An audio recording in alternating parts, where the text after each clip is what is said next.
aula de História a céu aberto. No Vale Agrícola de hoje, vamos mostrar que fósseis de conchas foram encontrados em uma propriedade rural a quase 200 quilômetros do mar. Mas como isso é possível?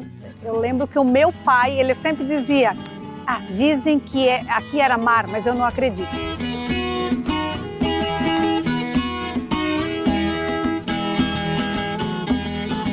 Olá, tudo certo por aí? Está no ar mais um Vale Agrícola, um programa de agricultor para agricultor, mas que também pode inspirar e informar você da cidade. E nesta edição também é destaque. Uma farinha que fica secando no sol, você sabe qual é? Tem reportagem especial sobre a produção do polvilho azedo, desde a moagem da mandioca até ficar pronto para ser usado nas receitas que a gente já conhece. Então daqui ele vai para os tanques. E nesses tanques ele fica armazenado ali, no mínimo 4 meses, para ele poder azedar e se transformar mesmo no polvilho azedo. A produção das cestas de vime pelo seu Osvaldo, e ele vai dar a dica de como fazer. É tudo uma por uma, ué. E tem o lugar dela, tu coloca certo as vimes, dá tudo certo sempre. Uma por dentro, uma por fora, ó. Tem destino rural em uma propriedade onde as pedras foram tiradas da lavoura para fazer uma casa. Plantas e o dia a dia na roça são atrativos. Daí que dá calafrio. Quando ela levanta, eu tive uma ideia, digo, bom, aí já vem, né? Aí vem. O que vai ser dessa vez? E é de lá que vem a receita da semana, a sopa de mandioca no pão rústico. É um sabor que relembra a infância, a casa da mãe, da nona. Com certeza, para esses dias frios, é maravilhoso.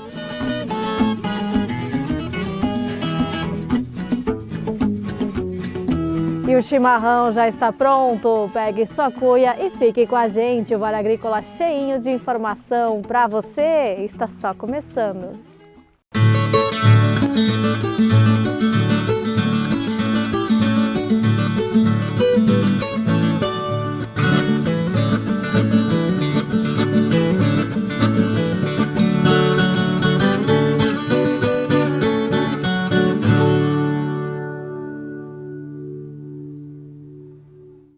Uma farinha que fica por meses azedando em um tonel e depois é levada ao sol para secar, isso mesmo, a céu aberto.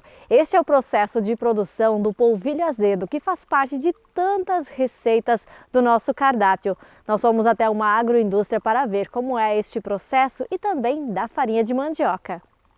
Uma rosca saindo quentinha do forno, os docinhos, o pão de queijo ou as chipas. Em comum, essas delícias têm um ingrediente que, se faltar, não existe receita. O polvilho azedo, uma farinha feita a partir do amido de mandioca, sabedoria dos indígenas compartilhada com os imigrantes europeus. E se eu te contar que esses terreiros gigantes fazem parte de um dos processos mais fundamentais da produção, assim, a céu aberto?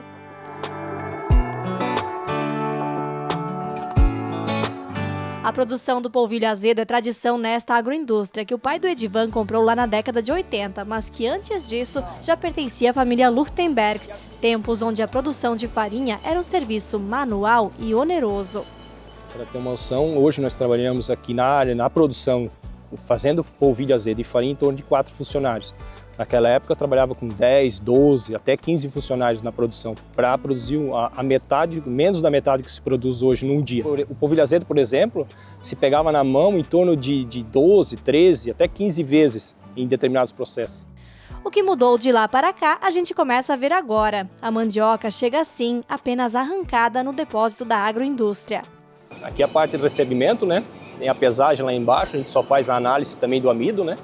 A análise do amido para ver o teor, o quanto que vai render essa mandioca, vai produzir de fécula e de farinha. E daí em cima disso é feito o preço também, na tonelada. Que hoje está variando aí em torno de 580 a 630, 650 reais, até 670 algumas chegam lá. Deste ponto, as raízes são puxadas para a área de lavação por uma rosca transportadora.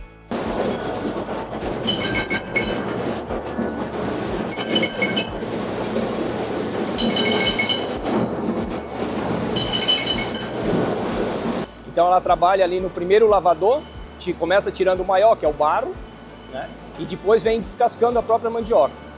Ali nesse processo é utilizado muita água nesse processo. Então o que acontece? É utilizado essa água 4 vezes ali dentro. A próxima parte é a esteira da seleção. As raízes que ficam mais branquinhas e sem casca vão para a produção de farinha de mandioca e as demais seguem para o uso no polvilho azedo, porque ainda passam por mais peneiras.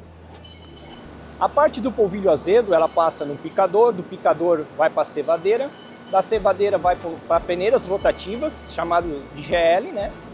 Dessas peneiras, ela passa numa segunda peneira, que é para separar um pouquinho ainda da fibra mais fina que tem. E quando sai embaixo dessa peneira é o leite, que a gente chama. O leite vai para uma desnatadeira, uma centrífuga, para tirar a maior parte da água vegetal e baixar a acidez. Por encanamento, essa mistura leitosa vai para outro galpão, onde começa um processo mais demorado. Aqui é onde ele vem lá de cima no leite, ó, e é adicionado água de novo no processo. E aqui tem um pano, aí quando o produto passa lá embaixo, ele gruda no pano aqui, ó, e a água entra para dentro dele. A água vai para dentro, retorna também para a produção lá em cima, a água, utilizada lá de novo no processo. E assim ele já sai o amido aqui, ó. Aqui ele sai como um polvilho doce, que a gente conhece. Ó, se secasse ele agora em caldeira, ele viraria o polvilho doce, a fécula. A gente não tem esse processo aqui, a gente só faz o polvilho azedo.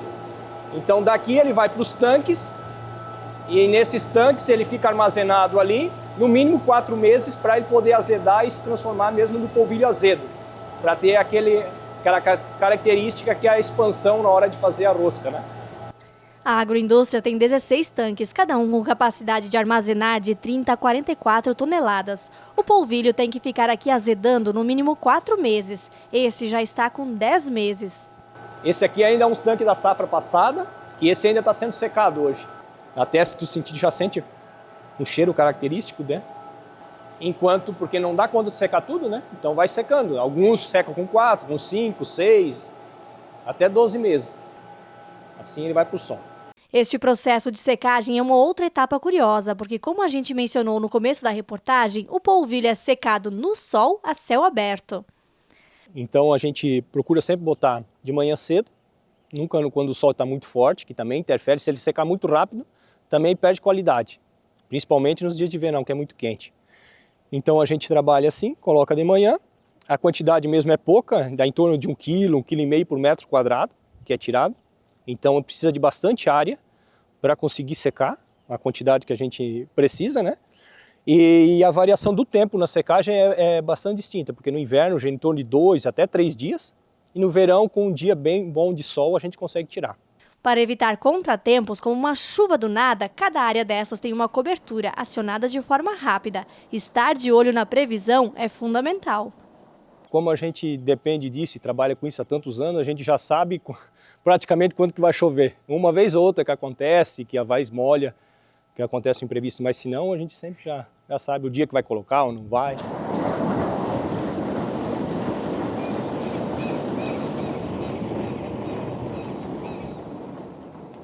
Ele vai em cima de uma lona, né, própria para isso, que vem ali do estado do Paraná até, e esse aqui já é um produto que está praticamente seco. Ó. O ponto dele, quando a gente pega ele na mão, ele sai poeira, né? Ele dá bastante poeira e ele fica a mão. Esse não está bem bom, e a mão não fica branca aqui, ó. Não fica nada agarrado na mão. Esse a gente sabe que é o ponto bom já da secagem do polvilho. E assim também, isso é feito vários testes também. Quando o polvilho antes de ele vir para cá, o tanque que vai ser começado a secar, é tirado só uma amostra dele, botado secar, e daí a gente já faz o teste lá mesmo, faz a rosca, e a gente vai saber se já está bom, tem a expansão que a gente deseja, e daí a gente começa a secar o tanque. Ó, assim ele fica depois que sai da secagem, né? Ele já passou por uma pré-limpeza, né? Um pessoal que faz uma seleção ali, é manual também. Como ele depende do sol para secar, e nós, no nosso inverno aqui, a gente sabe que é bem menos sol, a gente tem que ter uma quantidade razoável em estoque para manter os clientes nessa época de inverno, né? E mesmo nas épocas de chuva, né? A gente já sabe aí, tem meses que dá de chuva que a gente não consegue secar nada, então tem que ter armazenado muito estoque para manter os clientes. O polvilho passa ainda por um processo de limpeza rigoroso antes de ser embalado e ir para a venda. Na linha de produção, também acompanhamos a mandioca transformada em farinha. Depois de moer, ela vem para esta prensa.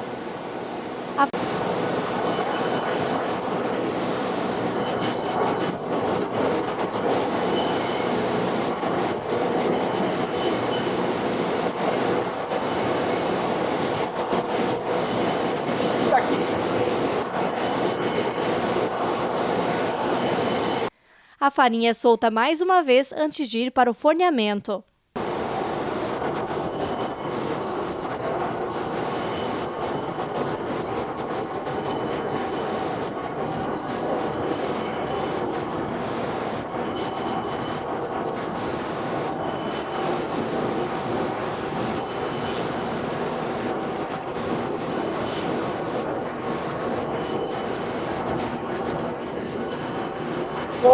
Conforme ela vai ficando pronta e torrada, então o ponto vai diminuir, vai pegar o ponto dela e não queima. Hoje, 60% da produção é de polvilho azedo e 40% de farinha. O Edivan explica que um dos grandes desafios é concorrer com o polvilho azedo preparado de forma acelerada com um processo químico. Então pode variar de 4 a 12 meses, a gente tem que ter um estoque muito grande para manter a época de clima ruim, e o polvilho industrial fica pronto em 2 dias. Então o custo é muito maior do nosso produto. Só que também esse polvilho industrial a gente não sabe o que tem dentro, né? Tanto que a gente está numa luta para conseguir classificar esse polvilho, para eles também conseguir, eles vão ter que dizer o que eles estão utilizando para fazer esse polvilho dentro. Quando o produto é muito branco, a qualidade da rosca fica muito branca, a gente sabe que é um polvilho químico, porque o polvilho artesanal, ele não consegue tirar tudo que tem de impureza dentro do amido. Então ele sempre fica um pouquinho mais amarelo.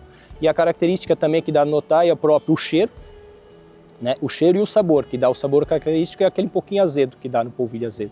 A safra, por assim dizer, acontece de maio até agosto, quando são recebidas cerca de 2.000 toneladas de mandioca. Cerca de 40 toneladas são beneficiadas por dia, o que rende uma média de 8 toneladas de polvilho azedo e 3 de farinha. Nos últimos tempos, a venda tem sido impulsionada pelo aumento de pessoas diagnosticadas com intolerância ao glúten. Em torno de 65% do mercado hoje é panificadores e é o polvilho azedo.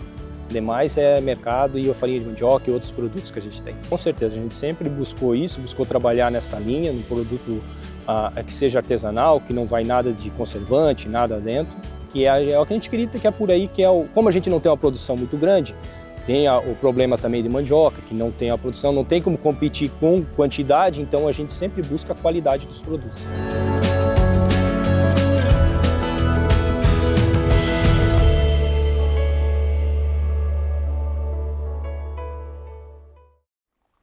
Quem é que já tinha visto isso, hein? E agora tem mais tradição com as cestas de vime do seu Osvaldo. Em Casca, no interior do Rio Grande do Sul, ainda tem quem conserve o tempo nas mãos. O seu Osvaldo, de 73 anos, trabalha com vime há mais de 4 décadas. E cada cesta que sai daqui carrega um pedaço da história da família. Para fazer o cesto, tem que primeiro fazer 4 classificações de vimes e 10 palitos, que é para fazer o fundo do cesto. E vamos começar então a fazer o fundo.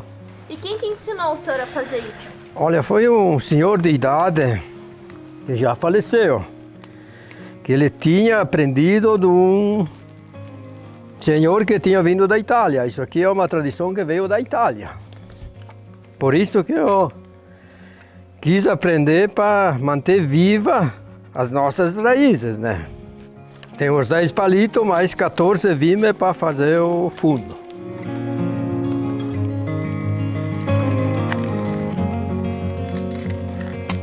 Tem que ser colocado de molho, 1 semana de molho, porque é vime seco, né? Foi colhido lá em agosto do ano passado. A água amolece as fibras e evita que elas se quebrem durante o trançado. Olha, primeiro foi separado 2 e agora vamos separar de novo aqui. Não, é um serviço leve. Mas para fazer o acabamento, tipo as vimes grossas, tipo é um pouco mais, mas não é.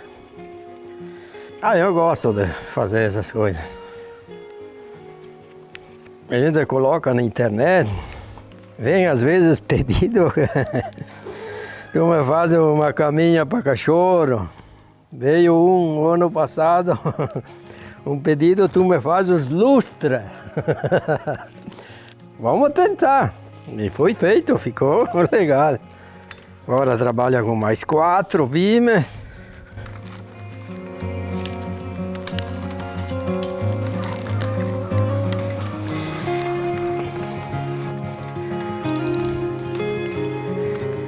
depois, tipo, você faz também com vime descascada, que dá o cesto branco.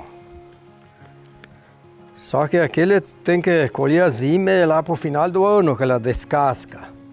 Senão depois chega uma época que não descasca mais. É mais difícil porque não dá para cortar todos os anos as vimes naquela época, porque é capaz de morrer os pés, né? Então cada 3, 4 anos a gente faz uma poda, tipo, que nem uma poda verde no final do ano. E faz as cesta branca. Agora vamos trabalhar com 6 vimes agora, para fazer o acabamento do fundo. Até que tem vime eu faço, porque não tem muitas vimes. Cada cesta leva pelo menos 2 horas para ficar pronta. E o valor depende do tamanho e do tipo. Essa que ele está fazendo, por exemplo, custa em média R$90. Na entrada do inverno o pessoal vem comprar bastante. Mas sabe, não é muita. Faz umas 80, 100 por ano. Para mim é um passatempo.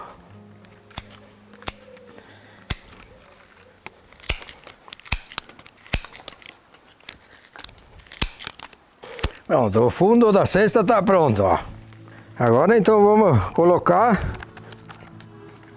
para fazer a estrutura do cesto, e isso aqui você usa em cima para o acabamento.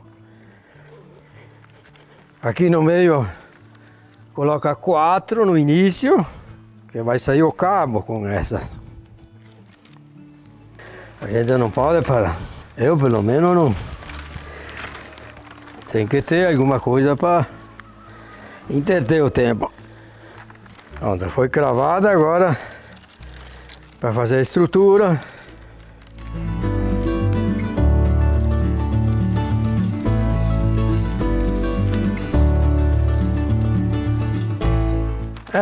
Foi feito o fundo, colocado as vimes para a estrutura. Agora vamos fazer o formato do cesto. 99 vimes.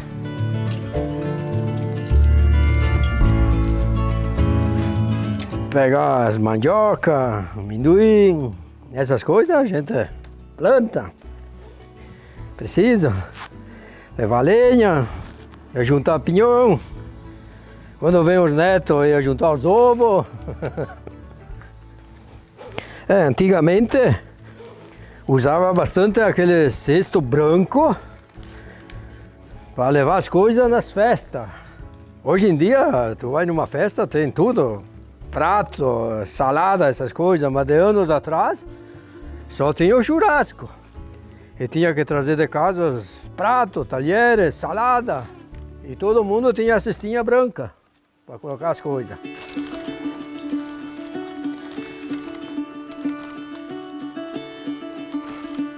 Tudo na prática. É tudo uma por uma, ó. E tem o lugar dela, tu coloca certo as vimes, dá tudo certo sempre. Uma por dentro, uma por fora, ó. O que ele chama de serviço leve exige atenção, paciência e muito tato. Agora então eu vou acrescentar mais 7 vimes para fazer o cabo.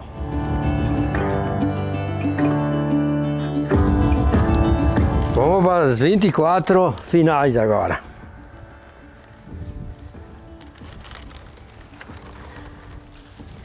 E essas 24 são as mais compridas do feixe. Tem que colocar sempre uma de cada. Ó, é ali. Na hora do acabamento, o trançado exige ainda mais firmeza. Seu Osvaldo usa as mãos e até os pés para manter a cesta firme e dar o último laço. Vamos lá agora. Vamos fazer a forma dela. Trabalhar com os pés agora. Olha aqui, fazer o cabo tem que ser 5 vimes. O primeiro aqui tu tem que enrolar no lado esquerdo. E esse para o lado direito.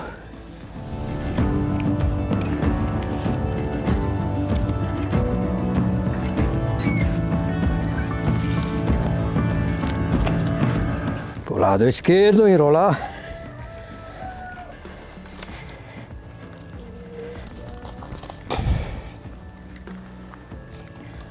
Olha como fechou bem as ondas aqui, ó. Tudo certo. Agora vamos pro colarinho. A parte final, tipo, o acabamento, sempre enrolado pro lado esquerdo.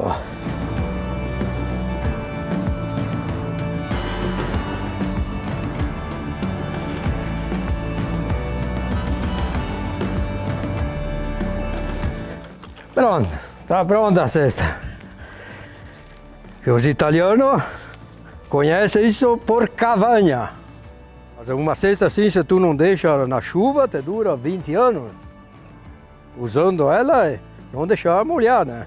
E se molha também, tipo no tempo que tirava a uva, eles lavavam, botavam no sol, secar e depois guardavam para o ano seguinte.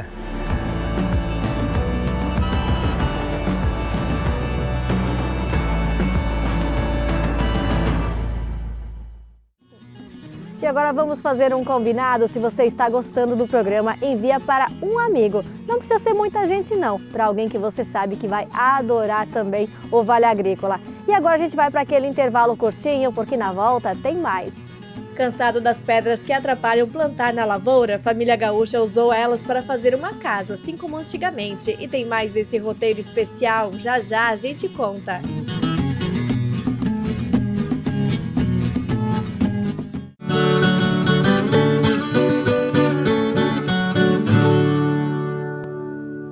Do que é feita a cooperação? É feita de união. E do que é feita a união? Essa é feita de confiança. Confiança é este bem valoroso que, com o tempo, torna-se ainda maior, mais forte e produtivo.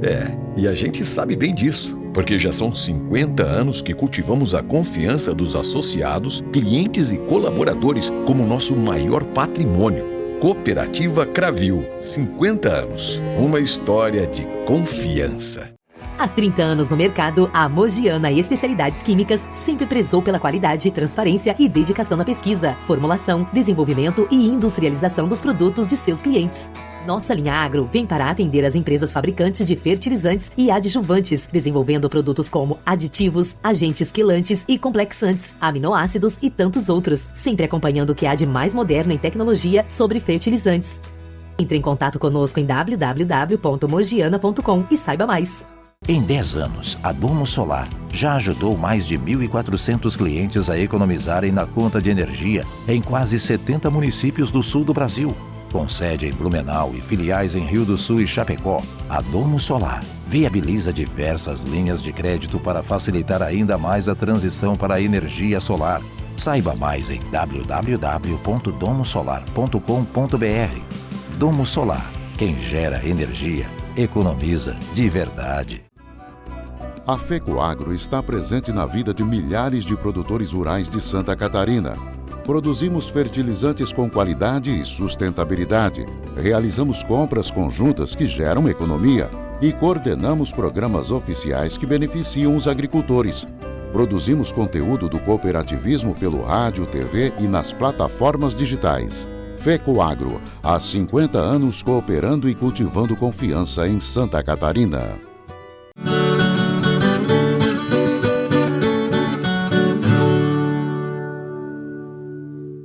E agora a gente abre espaço para o turismo rural. E olha só que interessante, a agricultora que vocês vão conhecer é muito fã do Vale Agrícola e inclusive utilizou as ideias que sempre vê por aqui para melhorar ainda mais a proposta do sítio. Olha só.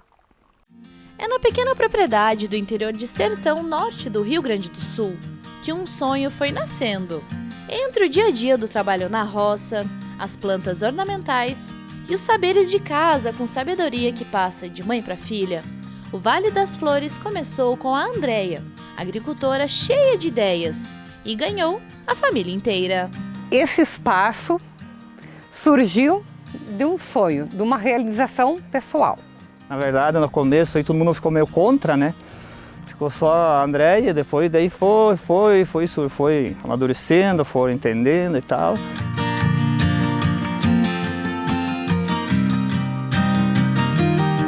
Em cada cantinho cantinho um detalhe: decoração com itens antigos, balanço com flores e a roda d'água.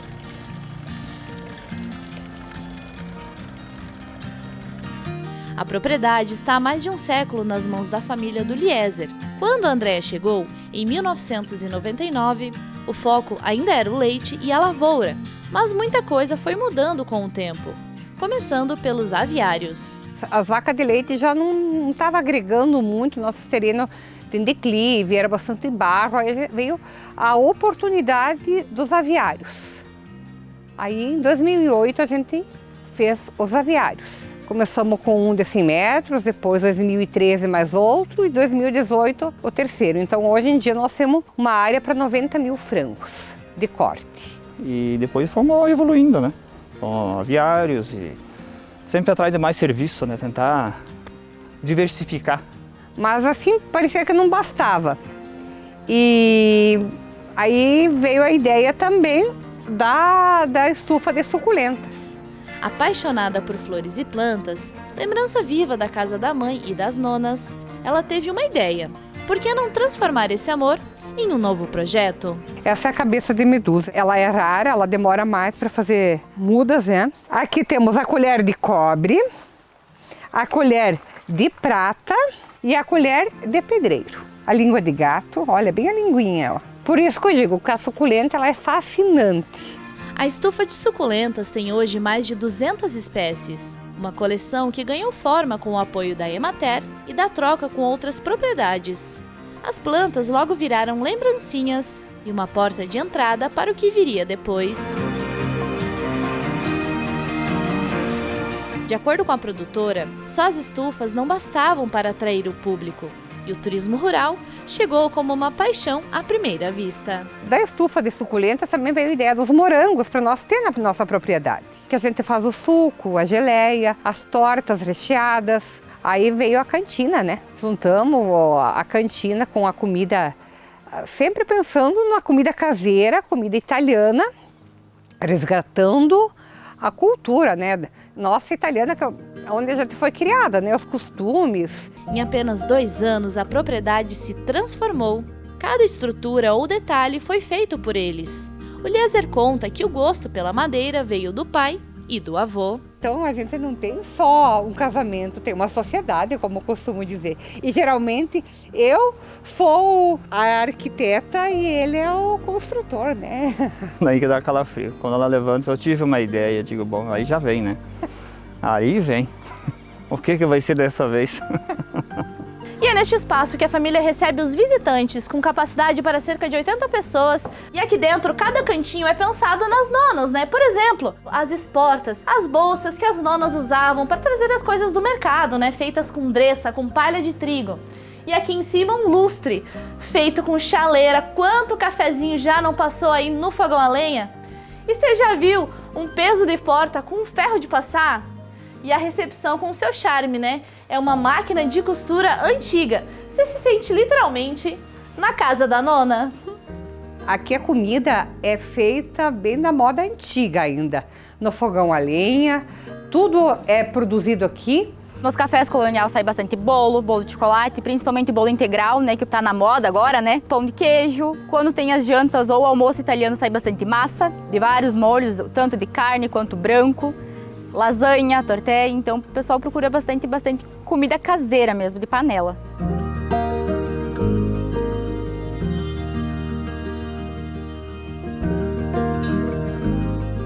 E depois de tanta comida boa, que tal uma caminhada? A Andréia e o sobrinho Germano, de 5 anos, nos levam para uma trilha de mais ou menos 500 metros, entre árvores centenárias e uma sombra fresca. Nós temos um mato que fica aqui próximo, a gente pensou em fazer uma trilha para os visitantes aproveitarem. 500 metros daqui, é de fácil acesso e com certeza vocês vão gostar muito. Então eu e o Germano vamos mostrar, né, a trilha do vale, né, Germano? Então vamos lá. Começa aqui, olha, até naquela entrada e daí começa a trilha. Então vamos lá.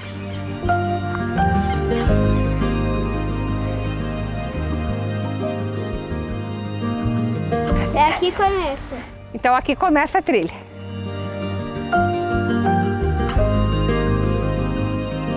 Então a gente fez esse espaço aqui para as pessoas observarem as árvores centenárias que nós temos aqui e sentir a energia. Geralmente os grupos quando vêm fazem reflexão. E se a caminhada não bastar, o visitante pode embarcar em uma volta de carreto puxado pelo trator.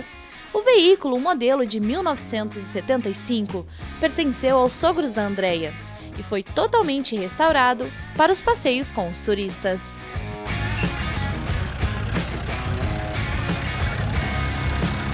E para quem não quer ir embora no fim do dia, tem como ficar. O espaço agora também oferece hospedagem rural, com 2 cabanas recém-construídas feitas especialmente para receber visitantes que querem desacelerar. Uma com estilo romântico para casais e outra pensada para famílias. Deu bastante seca da lavoura, então a gente precisava diversificar nossa renda. Então ela sugeriu para a gente fazer uma cabana para locação. Sempre foi o sonho dela ter uma cabana para morar. Mas aí com essa história do turismo, ela quis aproveitar disso para fazer dinheiro. E atualmente as cabanas a gente está com 2, terminando agora para locação. E se der certo no futuro a gente vai fazer mais daí.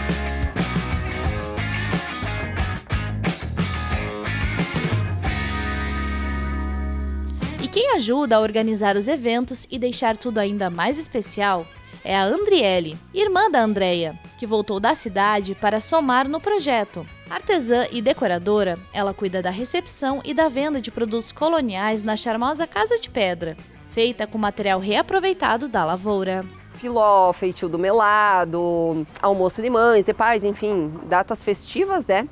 E também a gente tá com bastante eventos privados. A nossa agenda hoje é 80% de eventos privados.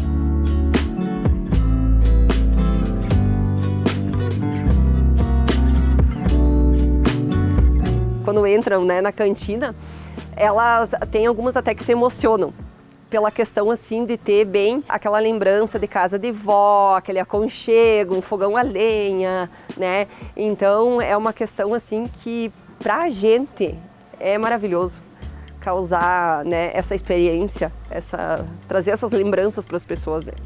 E tem mais um detalhe. Muitas ideias a família se inspirou em outras propriedades, algumas delas que mostramos aqui no programa. Vale Agrícola, comecei a olhar outras coisas de turismo internacional, de fora dos países, e comecei a ver aqui no Brasil, né, acompanhar, ver o turismo. Já que eu não podia ir viajar, digo, vamos ver, né.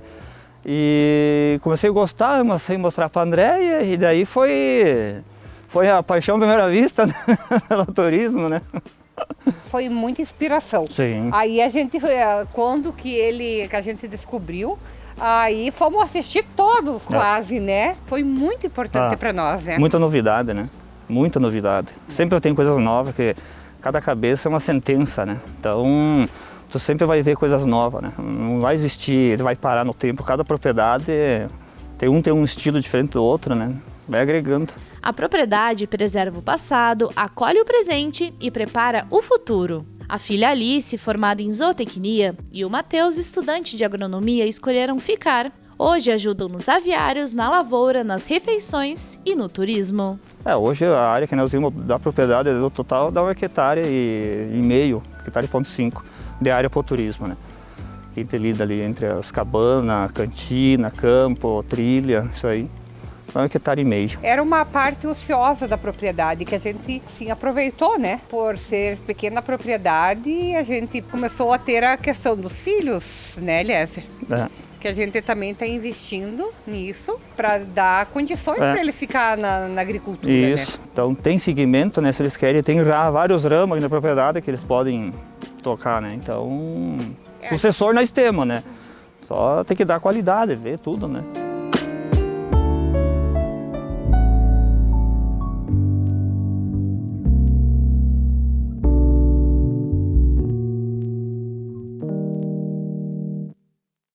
A gente adora saber essas histórias onde nosso trabalho serve de inspiração.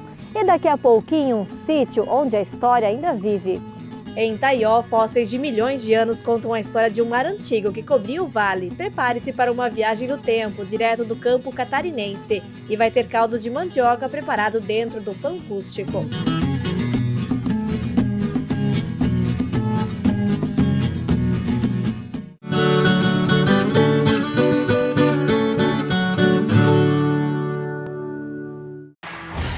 Colhedora de forragens Bocuda Solution. Solução completa para o corte de silagem. Com exclusivos sistemas de processamentos de grãos, cracker e rapeseed, que garante a qualidade do picado e rendimento da silagem, proporcionando excelente qualidade na alimentação do seu rebanho. Entre em contato e saiba mais. Roar, a inovação que o campo precisa. No campo tem coisas que o tempo não muda, mas tem outras que estão sempre mudando e fazendo crescer a lavoura, o rebanho, a produção. E o Sicoob faz parte dessa evolução, dando apoio, transformando a vida de quem também tem raízes nesse chão. É por isso que cooperar com as mudanças no campo vai ser sempre a nossa maior tradição. Sicoob, somos feitos de valores. Você precisa de segurança energética. Conheça os geradores de energia Getty. Com tecnologia inteligente e desenho robusto, nossos geradores são a solução perfeita para o agronegócio, indústria, comércio e residências. Duráveis e potentes, eles garantem energia contínua quando você mais precisa. Chega de interrupções inesperadas. Escolha Getty e não deixe que a falta de energia atrapalhe seus planos.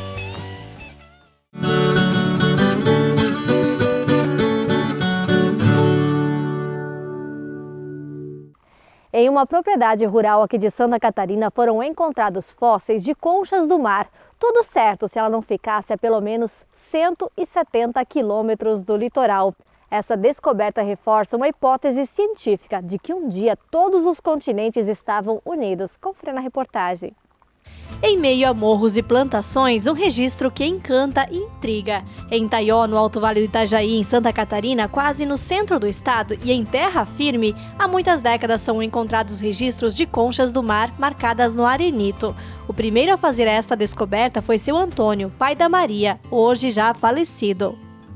Eu lembro que o meu pai, ele falava, quando a gente ia para a roça, que tinha rochas e que tinham as conchinhas. E ele sempre dizia... dizem que aqui era mar, mas eu não acredito.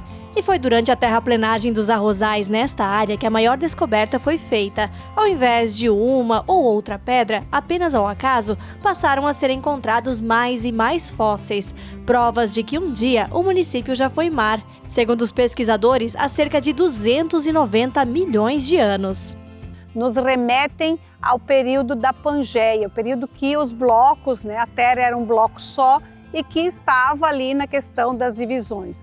Há um período grande também nos remete à questão da glaciação, congelamento da Terra e a questão do degelo e a questão de transformações que aconteceram e que soteraram esses fósseis que aqui viviam. Remetem à questão dos continentes estarem próximos e fósseis que são encontrados aqui são encontrados similares em Nova Gales do Sul, na Austrália. A propriedade recebe muitas excursões de alunos e pesquisadores, e as conchas que são encontradas hoje no mar são usadas para explicação. O carro-chefe é a Heteropecten catarinae. Heteropecten significa diferente, catarinae, alusão ao local aonde que foi encontrado, Santa Catarina. Nosso estado, então, tem esse destaque. Quando que eu digo que a Heteropecten catarinae ela tem um destaque pela questão do tamanho e quantidade, podem observar o formato do leque. Então, existe uma grande quantidade, muito mais do que os outros que estão aqui. A Australomia sinuosa e a Myonia costata, que são diferentes tipos de fósseis. Temos também aqui, onde tem esses pontinhos, fósseis muito pequenininhos. Algo, então, na formação do planeta aconteceu que soterrou esses seres vivos, e permaneceram a estampa daquilo que era. E dessa forma, todas as conchas atuais podem ser encaixadas nos fósseis. A Heteropecten catarinae, nós temos os gastrópodes, temos algumas partes que são identificadas dos gastrópodes. Quando que eu falei antes da Myonia costata, e a Australomia também são esses formatos aqui, só que claro, cada uma tem uma especificidade, umas têm uma pontinha mais no meio, a outra tem a pontinha mais no canto. Quando falamos em fósseis diferentes, podemos observar essa conchinha que foi encontrada, né, esse bivalvo que foi encontrado, que é da praia, com essa partezinha aqui. Podem observar, impressão que é um encaixe.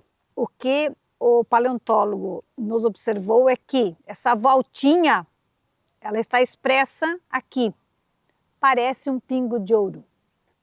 Quando a gente vai para a praia, a gente encontra esses fósseis, essas conchinhas furadinhas, né? Podemos observar. Temos aqui, dá essa impressão que nós temos uma aqui, que tem o furinho. Ela está fossilizada. Nós temos aqui o pingo de ouro que eu falei antes. Ó, é uma voltinha. Aqui também são encontradas estrelas do mar, mas é muito mais raro. A gente tem conhecimento que em algumas propriedades já foi encontrado, mas as pessoas não deram muita importância. Podemos observar nesse fóssil aqui e na propriedade já foram encontradas 4 estrelinhas do mar. 3 estão aqui na exposição e eu tenho mais uma na reserva técnica onde está sendo feito a limpeza do fóssil para ser deslocado para o centro aqui que é da exposição. A coleção também conta com flechas e outros artefatos indígenas, possivelmente do povo Xoclen, também encontrados por seu Antônio. Esses povos do passado que viviam aqui no município de Itaió, eles datam de 9.000 anos. Eles caçavam, pescavam e coletavam. Não é encontrado nada de cerâmica. Então, por isso que essa questão, caçadores, pescadores e coletores. As pontas de flechas e lanças, né? Existem as lascas, que são encontradas também na fabricação dessas pontas de flechas e lanças. Há alguns formatos de machadinhos, de socadores também.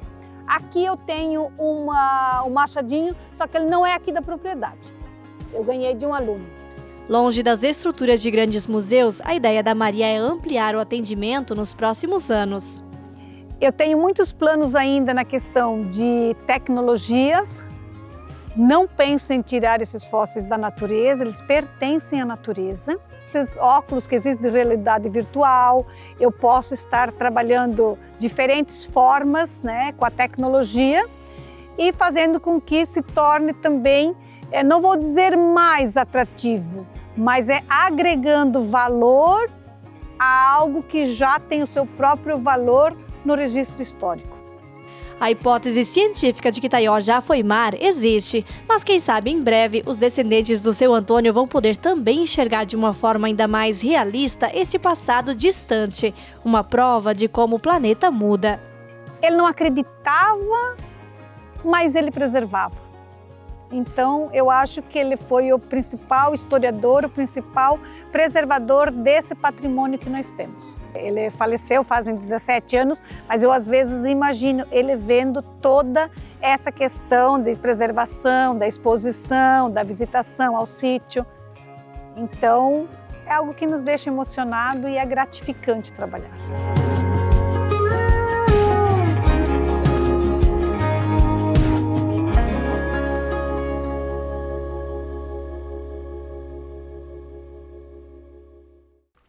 E para terminar muito bem essa edição de inverno, tem receita de sopa e essa dentro do pão.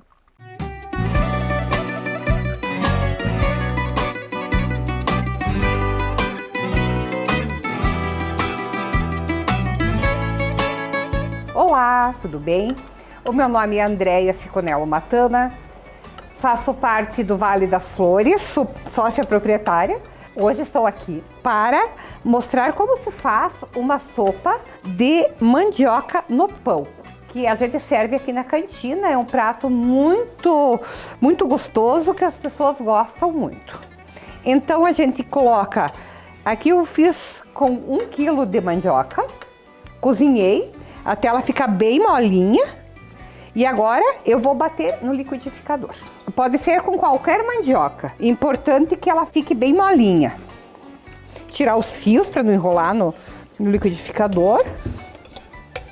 Vamos dividir em duas remessas. Essa é porque daí eu coloco mais, é mais industrial, que a gente ocupa aqui na cantina, mas em qualquer liquidificador.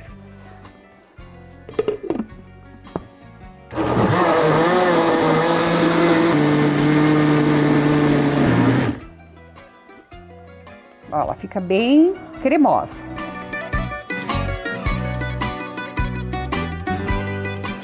Com o caldo, que daí já favorece para a batida. Como o meu liquidificador é de inox, sim, senão eu até acho que é melhor tá mais friazinha, né? Agora vamos colocar na panela. Depois que eu colocar o guisado refogado, aí a gente coloca sal a gosto.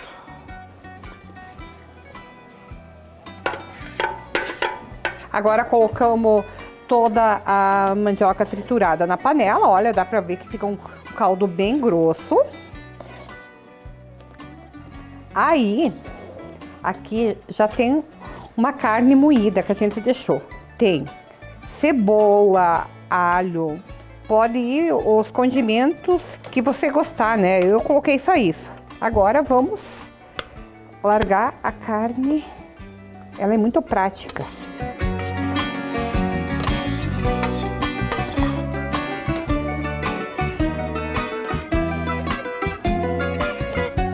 Coloca o sal a gosto, mistura bem. Vamos colocar mais um pouquinho de água, porque ela ficou muito grossa. Mexe, aí vamos deixar ela erguer fervura, para depois colocar o creme de leite. Antes de ferver, eu vou colocar o buquê de temperos. Eu coloquei sálvia, cebola, alecrim, daí depois a gente tira, como tem pessoas que não gostam do...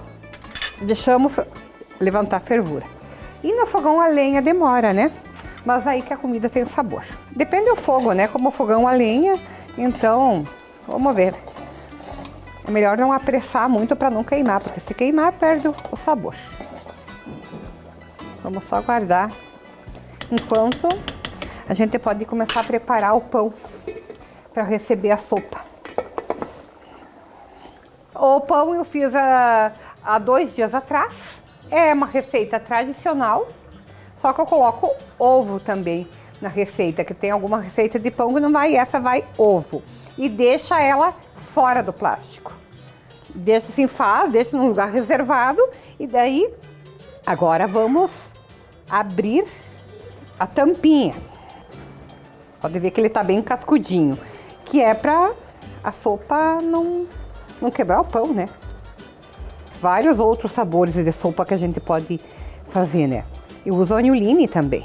O que mais sai aqui na cantina é a de mandioca, a de agnoline e a de abóbora. Ah, essa a gente coloca no lado, né? Com certeza ela fica saborosa também, né? Nada vai fora. Nada vai fora.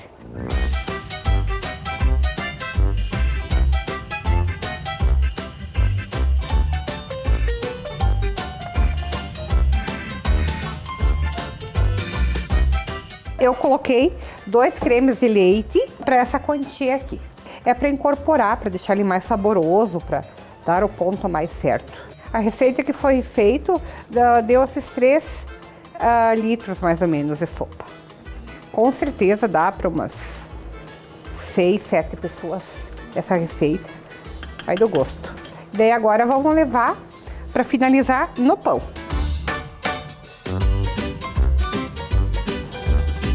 Então vamos colocando. Por isso que tem que ser um pão mais cascudo, né? Tu viu que... Aí coloca. Fica a gosto também, né? Temperinho verde. E o queijinho. E daí é só provar.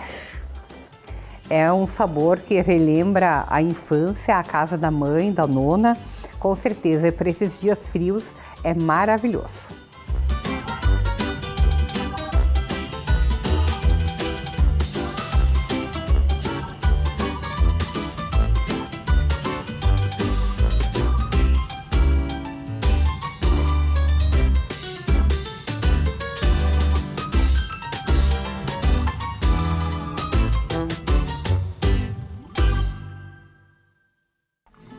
Que combinação perfeita! Se fizer, marca a gente lá no Instagram, @ValeAgrícolaOficial.